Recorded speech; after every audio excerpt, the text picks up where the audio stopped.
fending off the attentions and Fanfarandino. Only a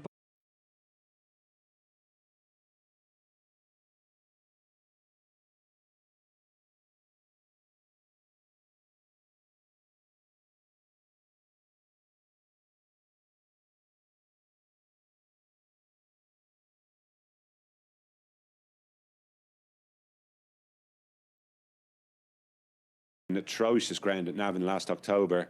Found life a bit tougher off his revised mark afterwards, but trainer John Murray's got a £10 claimer on board today, Sean Bird. The other thing about Half Nuts is he's got a great record here at Naas. He's won 3 of his 10 starts here, placed on one of his other visits to the track as well. So while it might be expecting a little bit to anticipate improvement from him at this stage of his career, he's quite heavily raced as well. He is at his happiest hunting ground, and he comes into it on the back of a promising effort, as I say, at Dundalk. Let's see what happens then with Jerry Hammond.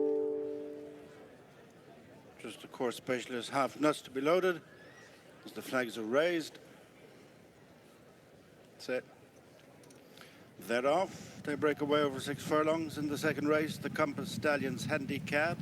Speed coming from Sounds of Spring over on the far side, with the top weight Mickey the Steel running fast, followed by Transcendental. Making ground in the centre of the track is Bells on Her Toes, who's followed by stable companion Independent Expert. As they settle down, it Sounds of Spring the leader from Mickey the Steel, and Bells on Her Toes, followed on the inside by Magical Position is Magical Vision, with Shoebox King towards the outside. Ahead of Half Nuts, they're tightly grouped. Transcendental and Kumshin go next as they approach the halfway stage. Sounds of Spring going along in front of Bells on Her Toes, and between them is Mickey the Steel, then Independent Expert and Shoebox King and Half Nuts. Transcendental. On the extreme right is Safari Quest. Magical Vision continues to give chase to Sounds of Spring and Bells on Her Toes, with Mickey the Steel less than 2 furlongs to go. Sounds of Spring continues in front of Bells on Her Toes, Magical Vision, Mickey the Steel next, with Independent Expert and Half Nuts and Safari Quest and Transcendental, Kumshin Gone and Shoebox King and Adnan, as Magical Vision draws alongside Sounds of Spring. Mickey the Steel's in third. These break away from Independent Expert, and it's Magical Vision on the inside from Mickey the Steel with a late run. Independent Expert and Sounds of Spring. Magical Vision in the centre is Mickey the Steel. Independent Expert joined them to the line, and then Sounds of Spring. Magical Vision returns on a hat-trick, winning no. Well, another great finish, not dissimilar really to what happened in the first there. Plenty going on, but it looks as though Magical Vision has just held on to rattle up the hat-trick here under Chris Hayes, who had the big win in the Irish Lincoln yesterday. Not much doubt about it looking at that. This filly, well, she was a late developer, a late bloomer, didn't make it to the track until she was 5 years of age, but she's certainly making up for lost time now for Aidan Howard in the colours here of Alana Insole. Tracked the favourite Sounds of Spring for much of the journey, and the top weight Mickey the Steel has run a blinder here for Sean Bird, and I did think at one stage he might be coming through to win it, but it looked as though there might have been contact between himself and Sounds of Spring late in the piece here as well. Again, the head-on I think will be worth a look, but Magical Vision, to her credit, has responded really well to Chris Hayes' urgings here, and after looking vulnerable really with about 50 yards to go, Sounds of Spring was rallying, and as I say, Mickey the Steel looked to be building up ahead of steam. Just faltered a touch there at one stage, and I wonder, did he just get a little bit of a bump off Sounds of Spring as he was coming with his bid, Mickey the Steel? This should tell us.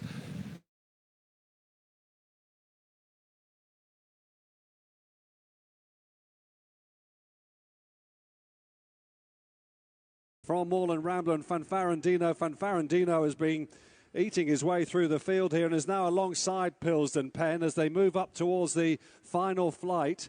On the outside, Moreland Rambler is trying to rally. Pilsden Pen gamely fending off the attentions, and Fanfarandino only about a half a length between them though as they race inside the final half furlong. Fanfarandino on the outside of Pilsden Pen. They're coming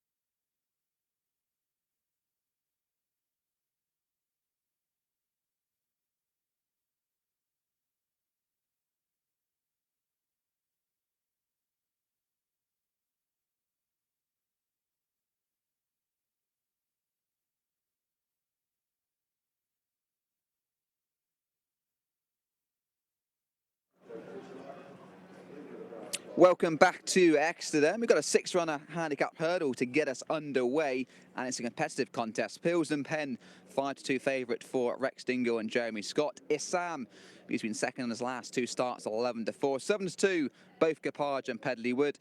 Spontus at 15-2, and Santa Million is your outsider at 66-1. The market is pretty tight at the top. I like Pilsden Pen for Jeremy Scott. This horse, flatbred.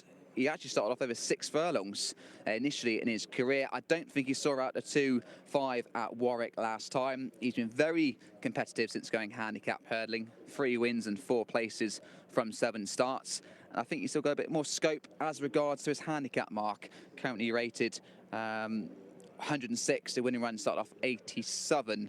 Issam, he ran well behind Red Dirt Road here last time. John Joe O'Neill's horse was very impressive on that occasion. I just feel the race may have fell apart a little bit in behind, and he will need to step up in this competitive contest. Top weight, Capage for David Pipe. His career started very promisingly. 3 wins, a bumper, and 2 novices. He initially had a handicap mark of 137, but absences, a couple of wind surgeries. He's had a few issues, but looked back on track when winning at Fosslas last time out. That came over 2.5, dropping back to 2-2 here. Shouldn't be an issue. There's your SPs at Nace. Magical Vision, 6-1, your winner. What a tough mare she is, winning 3 in a row. Mickey DeStille second at 10s, and Sounds of Spring third at 3-1. Pretty busy here at Exeter. As you can see, a nice healthy crowd. Couple of point-to-point races. The Novices Hunter Chase, race 5, and a point-to-point bumper, race 6. But this is a pretty competitive start to the card, and not much separates the top 4 in the market. Just 1 point. 5-2 Pilsden Pen. Issam at 11-4. 7-2 Capage and Pedley Wood. Bigger prices the rest. Pedley Wood, the second at Hereford on handicap debut. I'm not sure how strong that form was. Strength of Honour looks set to win that contest when coming down at last. So despite losing out by a short head to Mole Court, the form might not be that strong at Hereford, and Pedley Wood will need to step up on that effort 4 weeks ago. And it's good to see Santa Million back on track. He hasn't been seen much over the last few years, but he is quite well handicapped in his old form for Paul Nicholls. Looks like Capage is going to be ridden handy in the headgear for Fergus Gillard and David Pipe. Let's hand it over to Mike Cadamo for the first race of the day. Thank you, James. Welcome, everybody. Welcome to the top of Holden Hill. Flag is raised now. Peter Hickman, the starter on the rostrum. Means they can turn in now and face up to the tapes for a competitive little start here. Only 6 runners, but most of them arriving here in pretty good form. Here we go. And they're off. Dispatched away then over this extended 2.25 miles for the Harcombe Handicap Hurdle Class 4. Capage and Issam, dark blue with a white cap. The 2 early front runners, they go towards the first of 10 flights of hurdles. Pilsden Pen on the inside alongside Pedley Wood in the yellow cap, and then held on to Spontus on the inside. Santa Million in the black and green, slightly awkward over that second flight. No problem though, in touch. Just about last at the moment in the early part of the contest. They move up towards the 3rd flight here. Issam just put in a short one to correct himself at that, and Capage is the one that's just ahead of him now as they come up towards the judge. The 2 of them lobbing along together. Capage on the outside of Issam. Fergus Gillard on Capage. Issam and Jordan Naylor passing the post then. A length and a half ahead of Pedley Wood. And Pilsden Pen on the inside in the green sleeves, the blue quarter jacket there. Rex Dingle, cheek piece runner. And just tracking in 5th place, Spontus. A little bit wider, Bryony Frost on board Santa Million as they move down the hill. Quite a run before they jump again, as we know here on this famous circuit. And there's only about 5 lengths would cover them as they continue on this gentle decline. Issam on the inside with Capage on the outside. Back to form last time out. 3 weeks ago today at Fosslas. Travelling strongly behind them on the inner. That's Pilsden Pen. Taking a little bit of a grip early on, but he's then tracked there by Pedley Wood and Brendan Powell. Only a neck down in 4th place. Spontus is next, weighted with Sam Twiston-Davies in the colours of Di Walters. We send our best wishes to Di. And then at the back of the field, Saint-Emilion. And on the comeback trail here after a couple of years off for Bryony and Jimmy Frost as they move down the hill. Continuing down the steepest part of the track now. And as they go down the far side, you can see there's about 5 or 6 lengths between the sextet. Now they're hitting the bottom of the hill, and they'll now approach the 4th flight of hurdles here. Issam on the inside of Kepage as they race on up towards it now. Issam with a definite advantage. Kepage in second, travelling well. Then behind them on the outside, that's Pedley Wood. Pilsden Penn on the inner. Put in a good leap there. Still in touch. Spontus on the inside, weighted with, and likewise Saint-Emilion as they took that flight of hurdles. They move up now towards the 6th flight. And once again, the two leaders alongside each other again, eyeballing each other. Issam a little bit more fluent perhaps than Kepage, although he didn't do much wrong there, to be honest. They're moving on up the hill towards the last flight on the back straight.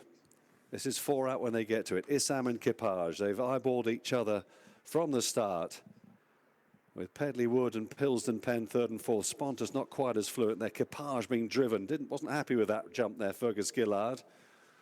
And Saint-Emilion is still in touch with them, but is about 2 or 3 lengths behind Spontus, who's in 5th place. And now they begin to climb the hill then. They're going down the side of the course, which brings them round towards the entrance of the home straight here. And Issam and Jordan Naylor leading Kepage by a length.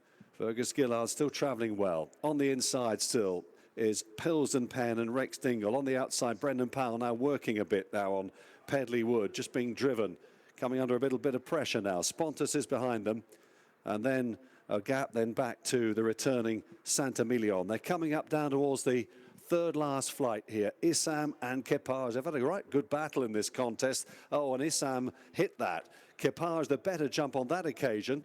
Might just have done him some good, but he's alongside again. Issam, he's battling away like a brave one on the inside. Kepage likewise. These two have left the others behind them now, and are going to scrap this out as they approach the final flight here. Issam and Kepage, only a neck between them. Neither that fluent at the last. They're getting quite weary. They're about 6 clear of in 3rd Pedley Wood. Issam pulling out a bit more. Kepage is back in 2nd now and surely held now. And Issam is going to run out a pretty game winner of the opener here at Exeter for Jordan Naylor and Tom Simmons in the colours of Lady Gibbings. Kepage 2nd, 6 back to Pedley Wood and Pilsden Penn. And then came Spontus. And then Saint-Emilion back in 6th place. Issam wins for the first time in the UK, following up his recent 2nd here behind Red Dirt Road to win the slightly weaker contest. And he was very gutsy. Both him and Kepage made the running, and he had a battle all the way up the home straight. He did worry about the jumping, certainly 2 out for Issam. Not perfect at the last, but he was pretty gutsy under pressure. Kepage in the headgear. He's run well again, following up his first last success, where he saw out the 2.5 nicely last time. It did look like the ground conditions are pretty testing here on the back of 50 mm rain over the last.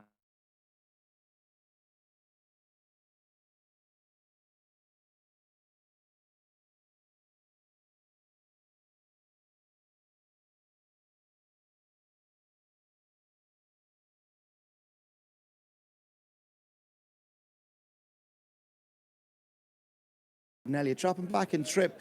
To the trip, she won her maiden hurdle in a Galway back in October. Former Pint winner from Matty Flynn O'Connor. She's a 6-4 favourite, of course. Walk with Paul is a 13-8 shot. 11-2 about Della Casalunga. 6-1 about Copper Nation. 25-1 bigger the rest. Scenic Look, I Must Be Dreaming. 100-1 outsider of the field. But Walk with Paul, there's only £2 separating Deeply Superficial and Walk with Paul on official ratings. But Walk With Paul's run here over 2.5 miles, Limerick over Christmas time. She's beaten 7 lengths by She Could Be Anything of Gordon Elliott, stable companion of Deeply Superficial. She didn't get home over 2.5 miles that day. Now, She Could Be Anything went on, was only beaten 6 lengths and finishing 6th in the Jack de Bromhead Memorial Mares Novice Hurdle at the Cheltenham Festival. Behind She Wears It Well, who of course beat Deeply Superficial 12.5 lengths at Sandown when she won her Grade 2 prior to going to the Cheltenham Festival and winning that day. But I just think the drop back and trip mightn't just suit Deeply Superficial, but I think Walk With Paul, course and distance winner here. She wasn't disgraced in finishing 16 lengths behind 2 good horses of Corbett's Cross and Found a 50, of course, of Emmett Mullins and Gordon Elliott, respectively, in the Grade 2 novice hurdle, Johnstown novice hurdle at Naas back in the end of February. And Walk With Paul, she a little bit quirky, she's a keen going individual, hence she runs with the hood as well.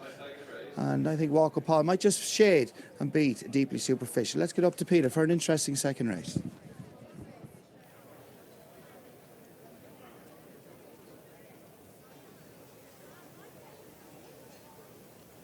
Away they go in the Tote Mares Hurl over an extended 2 miles, heading on the short run to the first of 9 flights, and Copper Nation is the early leader as they go to jump the flight to the top of the track. Deeply Superficial in second position in the early stages. Walk With Paul jumps up on the outside. Behind them is Della Casalunga, and then a break of a few lengths to the final pair, Scenic Look and Must Be Dreaming, as they run downhill towards the straight. Copper Nation, Michael O'Sullivan going along in front, about 2.5 lengths up on Deeply Superficial. Aidan Kelly in second spot. On the outside, Walk With Paul, Conor Brazel, with the noseband on the inside, Della Casalunga and Philip Enright. And at the back, on the outside, the red and white of Scenic Look, Shane O'Callaghan, and to the inner, Must Be Dreaming, and Jody Townend as they complete the swing. And it'll bring them into the straight onto flight number 2. Copper Nation showing the way, leads by less than 3 lengths. Followed in second by Deeply Superficial, tracked by Walk With Paul, and then Della Casalunga in fourth spot as they jump the first of the 2 flights in the straight. Copper Nation led, Deeply Superficial, Walk With Paul towards the outside, break of a few lengths to Della Casalunga, Must Be Dreaming at the back with Scenic Look as they head away from flight number 3. Long run before they reach the next, the first of the 4 in the back straight, and Copper Nation going along in front by just about 2 lengths. Deeply Superficial on the inside, Walk With Paul, the red colours, the outer is third. They're followed by the diamond colours of Della Casalunga, then the red and white diamonds of Scenic Look, Must Be Dreaming, last of the sextet. Only 6 or 7 lengths covering them as they go into the turn. Brings them away towards the back straight. Copper Nation by a little over 1.5 lengths. Deeply Superficial remains in second spot. Walk With Paul is in third, ahead of Della Casalunga. The final pair as they enter the back straight. Scenic Look, Must Be Dreaming to the inside as they head on with just about a mile ahead of them at the halfway stage as they head for flight number 4. Copper Nation by over 1 length. Deeply Superficial remains second. Walk With Paul towards the outside. Della Casalunga in fourth spot, just 1.5 lengths in front of Scenic Look and Must Be Dreaming as they rise at the first of the flights on the far side. Copper Nation, Walk With Paul jumped up on the outside to shade second spot. Disputes that position now with Deeply Superficial, a break of almost 3 to Della Casalunga. Scenic Look, Must Be Dreaming at the back. Heading on to the next, the third of the 4 up the far side. It's also 4 from home. Copper Nation, Walk With Paul has improved to be within 1 length of the leader. Deeply Superficial, a little awkward there, 1.5 lengths off the leading pair. Della Casalunga is just behind him. Scenic Look, and then Must Be Dreaming as they pass their departure point and head for the third last flight. As they begin the descent, Copper Nation by 3/4 of a length, Walk With Paul second. They're chased by Deeply Superficial, again a little awkward. Della Casalunga the inside, a break of 2.5 to Scenic Look, and at the back Must Be Dreaming as they run on the downhill run towards the straight. They have just about 1/2 mile to race, 2 flights to jump, and they swing in. Not much to choose now between. On the inside, Copper Nation, alongside Walk With Paul. Deeply Superficial is trying to close around them. A couple of lengths then to Della Casalunga. In touch and scrubbed along Scenic Look, and a break to Must Be Dreaming as they near the turn in. Walk with Paul has taken over, leads, Deeply Superficial trying to go with her down the outside. Copper Nation is weakened, pressed with the third spot by Della Casalunga as they run up the straight with 2 to jump. Walk with Paul towards the inside in red, towards the near side Deeply Superficial. They jump it together ahead of Della Casalunga. Third, Copper Nation took a crashing fall at the second last as they come to jump the final flight. Not much to choose between Deeply Superficial stand side. On the inside is Walk with Paul, Della Casalunga and Scenic Look. But 100 yards to race and Deeply Superficial drawing on. In second spot is Walk with Paul, staying on well behind them, both Della Casalunga and Scenic Look. But holding on is Deeply Superficial. Wins for Gordon Elliott and Aidan Kelly, and close for the Miners. Michael O'Sullivan on his feet after a fall at the second last. Yes, Deeply Superficial gets her season back to winning ways, her second win of her career under rule. She won a Pine of Pint first time out on her only starting the Pine of Pint field for Matty Flynn O'Connor, and she made heavy enough weather of it. I was a little bit worried about her dropping back in trip here today. The track just mightn't have suited her. She didn't jump with any great fluency, but she just outstayed them, to be fair. Walker Paul has probably just been caught for second as well. She's strong travelling affiliate.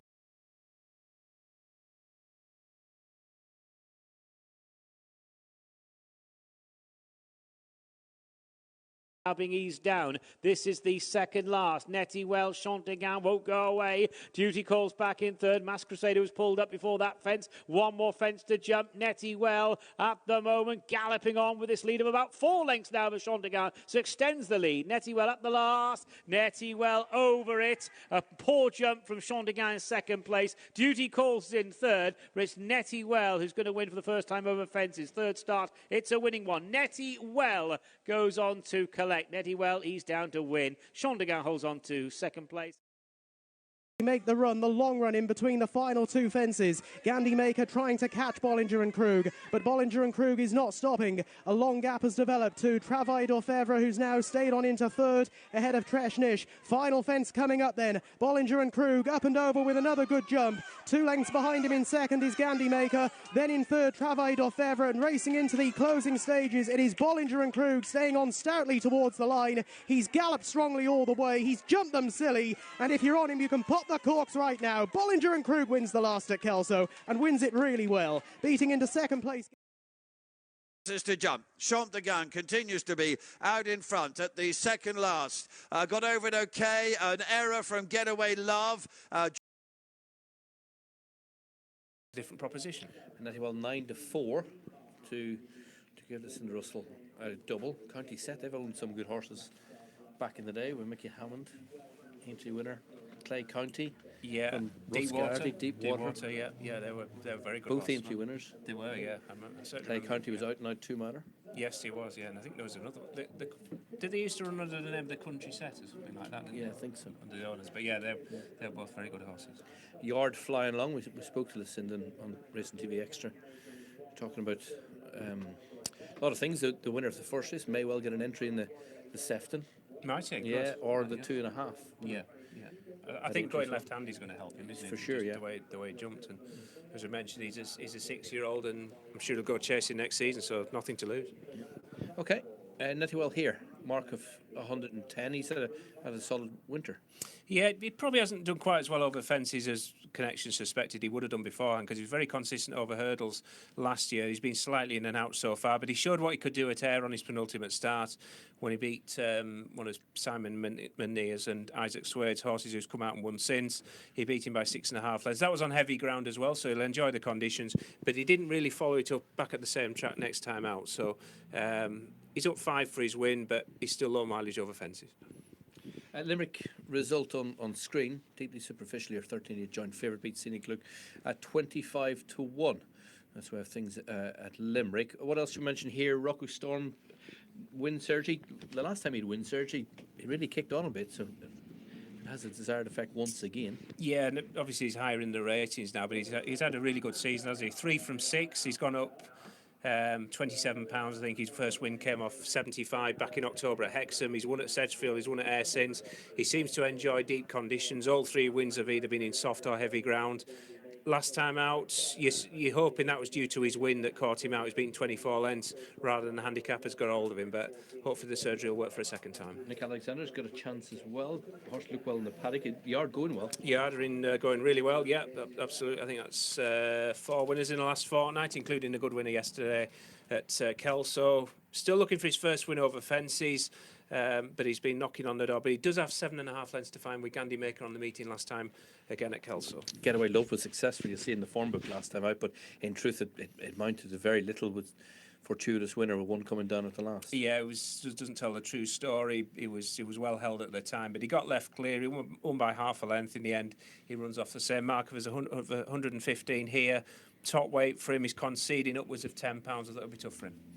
And Going Mobile's another one for Sam England. Sam had done well in this car 12 months ago, but he's had wind surgery since we last saw. He has, yeah. He was 5th of 8. That was the middle of March at Sedgefield, beating nearly 30 lengths that day. OK, walking forward, let's get back up to the commentary box and rejoin Darren for our first race over fences. So, runners lining up for the Go North one-man series final. It's over 2 miles, and they're off. Racing towards the first of 12 fences, and it is Tico Times and Tresh Nish who are forcing the early gallop from Going Mobile, who's 3 wide in the purple and pink. Travaidor Feb, the grey, is on the premises as they leave the ground at fence number 1. Wide outside Netty Well, Gandhi Maker, mainly red colours. White Cap is behind the leading bunch, chased by Rocco Storm. Getaway Love is the bat marker as they greet the second.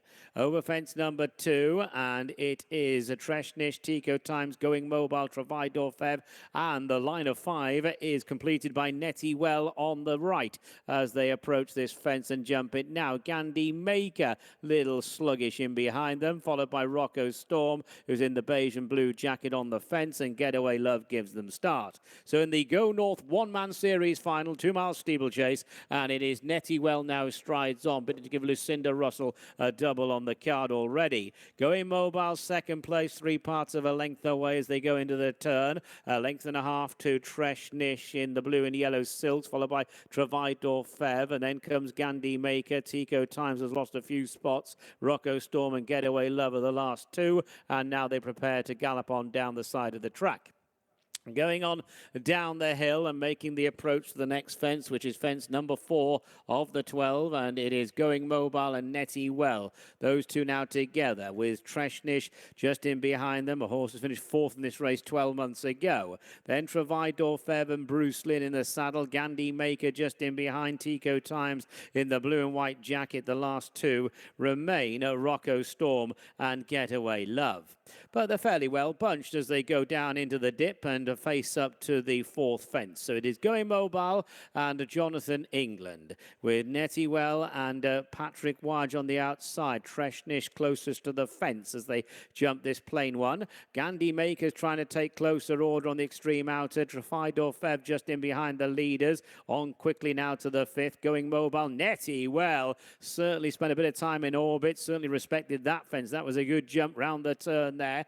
Going Mobile and Tresh Nish had a bit of a coming together. So they're moving on now towards the first of the 3 fences down the back. Netty Well and Going Mobile. Tresh Nish just backed off that fence. That was a poor jump from Tresh Nish. So making the run to the middle fence down the back, which is a ditch, and it's Netty Well and Going Mobile in the first 2 positions as they approach it. Gandhi Maker's taking closer order. Travaidor Feb continues to track the leaders. Tresh Nish to the inside, then Rocco Storm and Getaway Love. Tico Times is at the back as they jump the last of the fences on the far side. Tico Times really struggling to keep up. So they've got 4 to jump. And they have around about 5 furlongs or so still to go. Heading on down the hill now towards the last of the ditches. And it's Going Mobile, Gandhi Maker, Netty Well, Rocco Storm there just faltering a little bit on the downhill run. Making the run down towards the 3rd last. Going Mobile, Gandhi Maker on the premises. Netty Well has lost a place or 2. Rocco Storm's trying to get competitive for Henry Brook as they now make the run up the hill. Also Getaway Love from off the pace in the red and black jacket. So this is the 3rd third last. It's Going Mobile. Gandhi Maker just shortened up. A couple of lengths away is Netty Well, followed by Getaway Love. Rocco Storm now driven along. Travaidor Feathers lost ground. Then Tico Times. Treshnish has weakened quickly. On the run down towards the second last then. And two from the finish. They're in the air together. Gandhi Maker to the right. Purple and pink jacket. Going Mobile. Netty Wells trying to come back for more. So to the grey. Travaidor Feathers. They make the run down to the last. It's Going Mobile. Gandhi Maker. Travaidor Feather. Netty Well wants to say. Gandhi Maker a faller there. Getaway Love was hampered inside the final furlong, and it's Going Mobile. That's the one to catch. Going Mobile by about a length then. Netty Well having a good go at Going Mobile. Travaidor Fev staying on behind them. Going Mobile is all out from Netty Well and Travaidor Fev. Going Mobile trying to cling on and does so. Going Mobile wins the one-man final. Going Mobile the winner. Netty Well second. Travaidor Fev third. Then Rocco Storm, Getaway Love, Tico Times and Treshnish. Yeah, the fiddle awaits for Sam and Jonathan England. Going Mobile in a really busy finish, holds on to land a decent prize over £15,000 to the winner. Beats Netty Well in second place, denying the Cinder Russell a double. Patrick Wodge was on board. Good news that Gandhi Maker, Horse and Rider up after that heavy fall. The last one still holding some sort of chance mark. Yeah, it was a good finish, wasn't it? And Going Mobile, he's been back to form. You remember this meeting 12 months ago? Sam England had a double on the card. She scooped a good pot here, and what a plucky performance, because he had plenty of challenges. That's where we lost Gandhi Maker, who did have a tendency to jump to his left throughout, but he was still banging contention at the last. Treshni's made a couple of mistakes. Always think he gets on well with Thomas Wilmot. He's out of action at the minute. He couldn't really get into the hunt after a couple of blunders along the side of the track. Getaway Love had a chance going down the last. Rocco Storm, but in the end it's Going Mobile who gets the prize. Yeah, he does. He just battles on really well. It's good to see Ross Chapman's on his feet, none the worse. We don't know what would have happened, but Gandhi Maker was certainly in there pitching at the time. But yeah, good to see effort by the winner. Okay, that's the way of the second race today. Going Mobile, our winner.